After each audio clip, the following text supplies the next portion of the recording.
এই হচ্ছে আমার 3rd অফ অগাস্টের এঙ্গেজমেন্ট ব্রাইড। আর অগাস্ট মান্থের ফার্স্ট কাজ এটা আমার। শুরু করছি নতুন একটা ব্লগ। হ্যালো এভরিওয়ান, আমি মেকআপ আর্টিস্ট রেশমা। এই ব্রাইডকে সাজানোর জন্য আমি পৌঁছে গিয়েছিলাম বাঙ্গিটলা নামে একটি জায়গায়। আর রাস্তাঘাট, নদী নালা, পাহাড় পর্বত সমস্ত কিছু পেরিয়ে ফাইনালি তার লোকেশনে পৌঁছেই যাই আমি।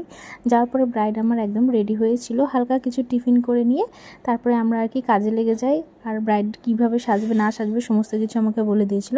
এখানে ব্রাইডে দেখো একটা শাড়ি দেখতে পাবে আর একটা লেহেঙ্গা। তো আমাকে বলেছিল যে এমনভাবে যাতে সাজায় যে সেই লুকটা যাতে দুটোর সাথেই যাতে চলে যায়। তো দেখতে দেখতে তার মেকআপও কমপ্লিট। আর এক এক করে যখন জুয়েলারি পরাচ্ছি তার সৌন্দর্যটা যেন আরও ফুটে উঠছে। আর এই হলো ব্রাইডের ফাইনাল লুক।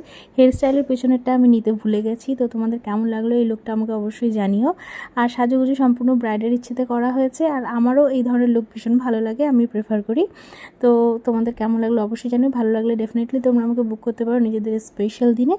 দেখা হচ্ছে তোমাদের সবার সাথে পরের ব্লগে। আর এখানে এদিন আমার বাড়ি পৌঁছতে প্রায় 3টে সাড়ে 3টের মতো বেজে গেছিলো। তো বাই সবাইকে।